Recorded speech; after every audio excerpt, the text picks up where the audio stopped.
আপনাদের জানিয়ে রাখি, আপনারা দেখছেন যে চিত্র, ভাঙড় বিধানসভা কেন্দ্রের চিত্র আপনারা এই মুহূর্তে দেখতে পাচ্ছেন।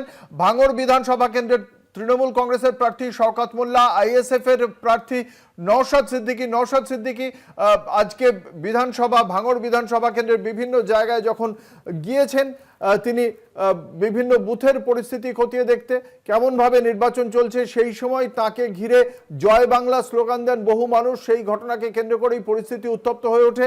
কেন্দ্রীয় বাহিনী তাদের বেশ কয়েকজনকে লাঠিচার্জ করে সরিয়ে দেয়, কিন্তু যেখানেই নওশাদ সিদ্দিকী যাচ্ছেন সেখানেই এই পরিস্থিতি তৈরি হচ্ছে, উত্তপ্ত হয়ে উঠেছে পরিস্থিতি, এমনটাই জানতে পারা যাচ্ছে।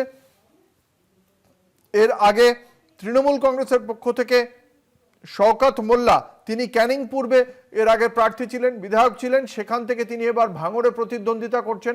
নওশাদ সিদ্দিকী আজকে যেখানেই গিয়েছেন, তবে শুরুর থেকেই ভাঙড়ে ভোট প্রক্রিয়া মোটের ওপর শান্তিপূর্ণই ছিল। এখনো পর্যন্ত বুথে বড় কোনো গন্ডগোল হয়নি। আমরা সরাসরি চলে যাব জাহাঙ্গীর হোসেনের কাছে। জাহাঙ্গীর এই মুহূর্তে রয়েছেন ভাঙড়ে।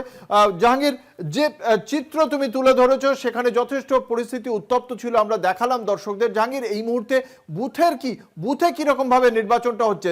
নওশাদ সিদ্দিকী বুথে নির্বাচন প্রক্রিয়া, ভোট প্রক্রিয়া নিয়ে তার কি মূল্যায়ন? একেবারে আমি একটি বুথে দেখানোর চেষ্টা করছি। সেখানে কিন্তু যারা ভোটার আছে তারা কিন্তু সুষ্ঠুভাবে ভোট দেওয়ার জন্য লম্বা লাইন দিয়ে দাঁড়িয়ে আছে। ভোটাররা তারা সুষ্ঠুভাবে ভোট দিচ্ছেন, সেদিক দিয়ে কোনো রকম সন্দেহ নেই। কিন্তু যখন প্রার্থী কোথাও যাচ্ছেন সেখানেই কিন্তু উত্তেজনা পরিস্থিতি তৈরি হচ্ছে। নওশাদ সিদ্দিকী ইতিমধ্যে কয়েকটি জায়গায় গিয়েছিলেন, সেখানে কিন্তু তাকে লক্ষ্য করে জয় বাংলা স্লোগান দেওয়া হচ্ছে। আর যেখানে স্লোগান দেওয়া হচ্ছে সেখানে তিনি দাঁড়িয়ে তিনিও বলছেন বাংলার জয় হোক। ফলে একদিকে যেমন মুখোমুখি তৃণমূল কর্মী সমর্থন আছে, অন্যদিকে নওশাদ সিদ্দিকী হচ্ছেন। ইতিমধ্যে একটি ভোট কেন্দ্রের মধ্যে নওশাদ সিদ্দিকী প্রবেশ করছেন, তিনি কথা বলার চেষ্টা করছেন, যারা ভোটার আছে তাদের সাথে কথা বলার চেষ্টা করছেন। তবে ভোট যাতে সুষ্ঠুভাবে হয় তার জন্য কিন্তু বাঁশ দিয়ে চারিদিক দিয়ে বাঁশের ব্যারিকেডিং করা দেওয়া হয়েছে। পাশাপাশি কেন্দ্রীয় বাহিনী তারা কিন্তু মোতায়েন আছে। এই যে দেখানোর চেষ্টা করছে, একটি গার্ড করে দেওয়া হয়েছে, যেখান থেকে মাত্র 3-4জন করে ঢোকানো হচ্ছে এবং তাদের পরিচয়পত্র দেখানোর পর তারপরে কিন্তু ভিতরে ঢুকতে দেওয়া হচ্ছে। আমরা কিছুক্ষণের মধ্যে নওশাদ সিদ্দিকীর সাথে কথা বলার চেষ্টা করব। তিনি এই বুথের মধ্যেই প্রবেশ করেছেন, তিনি বার হলে অবশ্যই কথা বলার চেষ্টা করব। তবে শান্তিপূর্ণভাবে ভোট হলেও শওকত মোল্লাও কিন্তু অভিযোগ তুলছিলেন যে রাতের অন্ধকারে কয়েক জায়গায় তৃণমূল কর্মীদের মারধর করা হয়েছে এবং চালতিবাড়ি অঞ্চলে সেখানেও তৃণমূল কর্মীদের মারধর করা হয়েছে। অন্যদিকে নওশাদ সিদ্দিকী তিনিও অভিযোগ করেছেন যে রাতের অন্ধকারে তৃণমূল আশ্রিত দুষ্কৃতীরা তারা কিন্তু বিভিন্ন জায়গায় আইএসএফ কর্মীদের সমর্থকদের মারধর করেছেন এবং হুমকি দেওয়ার চেষ্টা করছে যাতে তারা ভোট দিতে পারে। তবে নওশাদ সিদ্দিকী সকাল থেকে বিভিন্ন এলাকায় যাচ্ছেন, সেখানে কিন্তু ঘুরে দেখছেন। তবে ইতিমধ্যে বেশ কয়েকটি জায়গায় যেখানে নওশাদ সিদ্দিকী যাওয়ার পরেই সেখানে কিন্তু নওশাদ সিদ্দিকী ঘিরে জয় বাংলা স্লোগান দেওয়া হচ্ছে। সার্বিকভাবে কেন্দ্রীয় বাহিনীর কি ভূমিকা? রাতের অন্ধকারে যখন দুপক্ষই অভিযোগ করছে তাদের সমর্থকদের মারধর করা হচ্ছে, কেন্দ্রীয় বাহিনীর ভূমিকা কি তার মানে যেটা প্রত্যাশিত ছিল তা হয়নি? একেবারে কেন্দ্রীয় বাহিনী যথেষ্টভাবে সক্রিয় ভূমিকা পালন করছে, তারপরেও রাতের অন্ধকারে বেশ কয়েকটি জায়গায় মারধর করা হয়েছে বলে অভিযোগ তুলছে।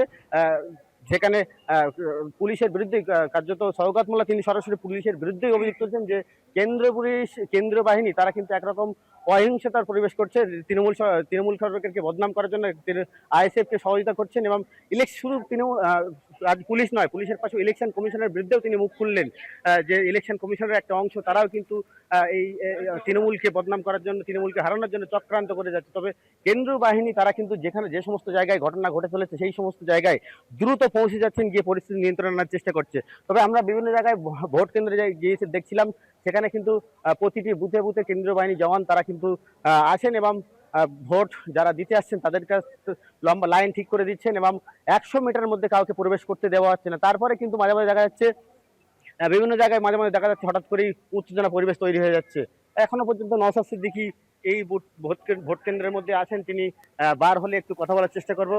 তিনি কিভাবে যে সমস্ত জায়গায় যাচ্ছেন সেখানে তাকে ঘিরে যে জয় বাংলা স্লোগান দেওয়া হচ্ছে, এটা নিয়ে আমি একটু নওশাদ সিদ্দিকীর সাথে একটু কথা বলার চেষ্টা করব।